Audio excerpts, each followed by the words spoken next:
Good morning बच्चों। This is Rajendra Sharma. देखिए, आज इस वीडियो में मैं आपके सामने क्लास 6 का संस्कृत व्याकरण का पाठ द्वितीय प्रकरण है लिंग विचार पढ़ाने जा रहा हूं। जैसा कि आपको मालूम होगा, पिछले वीडियो में हमने संस्कृत व्याकरण का पार्ट फर्स्ट यानी पाठ प्रथम वर्ण विचार पढ़ा। पिछले वीडियो तक उस पार्ट को कंप्लीट कर लिया गया है। अब नेक्स्ट पार्ट यानी द्वितीय पाठ लिंग विचार पढ़ेंगे। तो लिंग विचार के लिए सबसे पहले जानना जरूरी है कि लिंग किसे कहते हैं। लिंग किसे कहते हैं?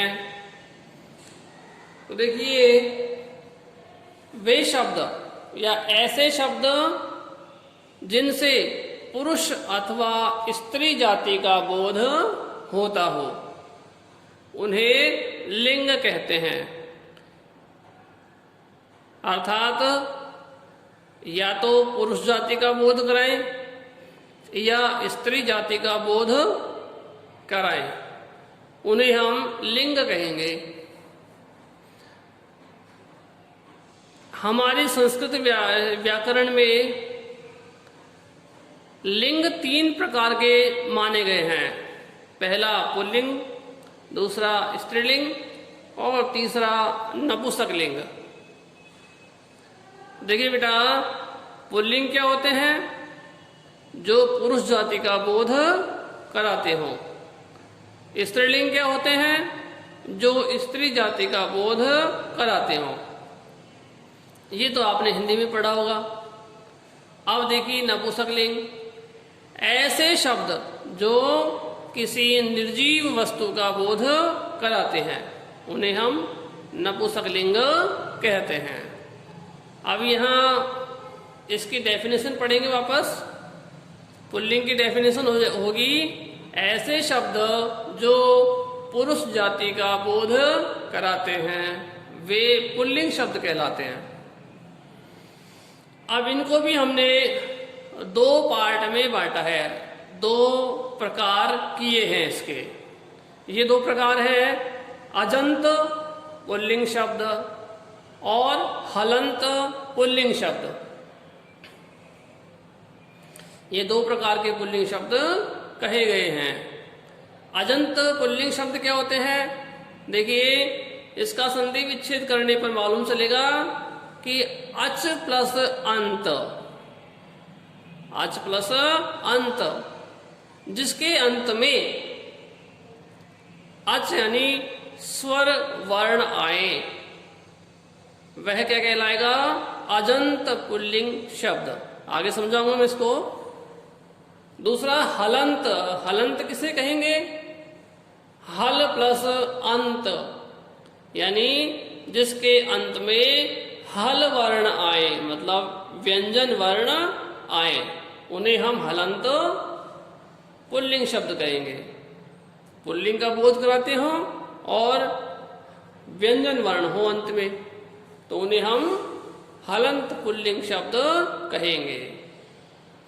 और यदि स्वर के शब्द के अंत में कोई सा भी स्वर हो और वह पुल्लिंग का बोध कराता है तो वह अजंत पुल्लिंग शब्द कहलाएगा। इसकी डेफिनेशन देखते हैं। अजंत पुल्लिंग शब्द, शॉर्ट में लिखा है पुल्लिंग को, ऐसे शब्द जिनके अंत में स्वर जुड़ते हैं, कोई सा भी स्वर वर्ण हो वह जुड़ जाता है, तो वे क्या कहलाते हैं? अजंत पुल्लिंग शब्द कहलाते हैं। अब बेटा, हमने यदि आपने मेरा एक वीडियो देखा हो तो मैंने फर्स्ट चैप्टर आपको करवाया, यानी संस्कृत विषय का जो फर्स्ट चैप्टर है वह करवाया था। उसमें मैंने आपको अकारांत के बारे में बताया था। तो देखिए, यदि किसी ने नहीं देखा है तो यहाँ समझ लीजिए। स्वर बहुत प्रकार के होते हैं। पूरे स्वर जो है वो जिस स्वर से अंत होते हैं उसे हम उसी से गणना करते हैं। जैसे अकारांत पुल्लिंग शब्द, यहाँ पर 2 3 4 दिए गए हैं पुल्लिंग शब्दों के रूप। देखिए, अकारांत पुल्लिंग। अब अकारांत किसे कहेंगे? ऐसे शब्द जिसके अंत में ए की ध्वनि समाहित हो। इकारांत किसे कहेंगे? जिसके अंत में ई की ध्वनि समाहित हो या ई स्वर समाहित हो। उकारांत किसे कहेंगे? जिसके अंत में ऊ की मात्रा या ऊ की ध्वनि समाहित हो। और ऋकारांत किसे कहेंगे? जिसके अंत में री की मात्रा या री की ध्वनि समाहित हो। तो देखिए, इस प्रकार से कई प्रकार से इनके पार्ट हो सकते हैं। पुल्लिंग शब्द बहुत प्रकार के हो सकते हैं, अकारांत, इकारांत, उकारांत, अनेक प्रकार से। तो यहां हम स्वर वर्णों की बात कर रहे हैं, अजंत की बात कर रहे हैं। देखिए, अकारांत पुल्लिंग शब्द जैसे राम है, विद्यालय, देव, गणेश, महेश। अब यहां पर देखिए, लास्ट वाला अक्षर मैं, राम के अंदर मैं लास्ट वाला अक्षर है, तो मैं का टुकड़ा करेंगे तो मैं प्लस ए मिला हुआ है और बोलेंगे तो ए की ध्वनि आएगी। जब यहां ए की ध्वनि हमें सुनाई दे रही है या इसका टुकड़ा करने पर, संधि विच्छेद करने पर हमें ए स्वर प्राप्त हो रहा है, तो सीधी सी बात है, यही शब्द अकारांत शब्द है। अकारांत शब्द हो गया। और चूंकि यह पुल्लिंग भी है, यानी पुल्लिंग का भी बोध कराता है, मेल का बोध कराता है, इसलिए यह शब्द हुआ अकारांत पुल्लिंग शब्द हुआ, जो किसके अंतर्गत आता है? अजंत पुल्लिंग शब्द के अंतर्गत आता है। इसी प्रकार से विद्यालय, देव, गणेश, महेश, ये सभी ऐसे अंत होने वाले शब्द हैं और इसी कारण से ये सभी अकारांत पुल्लिंग शब्द कहलाएंगे। दूसरी बात करें, इकारांत पुल्लिंग शब्द, छोटी ई है, तो देखिए मुनि, मुनि, छोटी ई की मात्रा आ रही है, कवि, छोटी की मात्रा, ऋषि, हरि, रवि, विधि। इस प्रकार से सभी शब्दों में छोटे ई की मात्रा समाहित है और छोटे ई की मात्रा की ध्वनि भी सुनाई दे रही है। इसलिए ये सारे शब्द छोटी इकारांत शब्द हैं। पुल्लिंग भी है, पुल्लिंग का बोध कराते हैं, इसलिए पुल्लिंग भी है, अतः छोटे इकारांत पुल्लिंग शब्द हैं। उसके बाद बात करें उकारांत की, तो वह भी वैसा ही है जैसा कि ऊपर वाले हैं। ऊ से अंत होने वाला शब्द है, इसलिए उकारांत कहलाएगा। जैसे गुरु, साधु, विधु, बिंदु, बंधु, तरु, छोटा उकारांत, छोटा ऊ आ रहा है सब में। रे में छोटा ऊ की मात्रा, ध में छोटा ऊ की मात्रा, द में छोटा ऊ की मात्रा, सभी में छोटे ऊ की मात्रा समाहित है, इसलिए छोटा उकारांत है। और गुरु क्या है? पुल्लिंग है। साधु यही पुल्लिंग है। विधु यानी चंद्रमा, तो यही पुल्लिंग हो गया। बिंदु, बिंदु भी पुल्लिंग होता है। बंधु यानी भाई, तरु यानी पेड़, ये सभी क्या हैं? पुल्लिंग शब्द के अंतर्गत आते हैं, इसलिए उकारांत पुल्लिंग शब्द हैं। इसके बाद ऋकारांत पुल्लिंग शब्द देखिए, कर्त्री, पित्री, सवित्री, दात्री, नेत्री, धात्री। देखो यहाँ पे कंफ्यूज नहीं होना है, त्रय अलग होता है और ऋषि की मात्रा अलग होती है। तो मात्रा जब लगाते हैं तब भी उसको इस प्रकार से बोलते हैं, त्रि। ऋषि की मात्रा है ना, इसलिए री बोलेंगे और तय में मिलाएंगे तो त्रि बन जाएगा। ठीक है, तो देखिए, कर्तृ यानी करने वाला, पितृ यानी पिता, सवित्र यानी सूर्य, दात्री देने वाला, नेत्री नेता, धात्री यानी धारण करने वाला।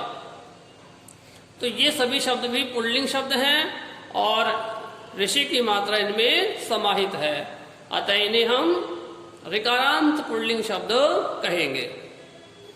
सेकंड नंबर इसका है हलंत पुल्लिंग शब्द। अजंत पढ़ लिया हमने, अब हलंत पुल्लिंग शब्द समझेंगे। तो ऐसे शब्द जिनके अंत में व्यंजन वर्ण जुड़ते हैं। कौन से वर्ण? व्यंजन वर्ण। अजंत में तो जुड़ेंगे स्वर वर्ण और हलंत में जुड़ेंगे व्यंजन वर्ण। उन्हें हम हलंत पुल्लिंग शब्द कहते हैं। जैसे यहाँ दो ही प्रकार के उदाहरण दे रखे हैं, अन्य उदाहरण भी हो सकते हैं, जैसे राजन है, जकारांत भी हो सकते हैं, और भी तरीके से हलंत पुल्लिंग शब्द हो सकते हैं। देखिए, तकारांत पुल्लिंग शब्द यानी तय से अंत होने वाला शब्द तकारांत कहलाएगा। नकारांत शब्द न से अंत होने वाला नकारांत शब्द कहलाएगा। और देखिए वापस इसमें तकारांत पुल्लिंग शब्द भूभृत। भूभृत का मतलब होता है राजा। तो राजा क्या है? पुल्लिंग शब्द है। और लास्ट में तय की ध्वनि आ रही है, यानी हलंत वाला तय है। इसका मतलब इसमें कोई स्वर नहीं है, ये मूल व्यंजन वर्ण है, तो तय से अंत होगा, इसलिए हम इसके तकारांत कहेंगे।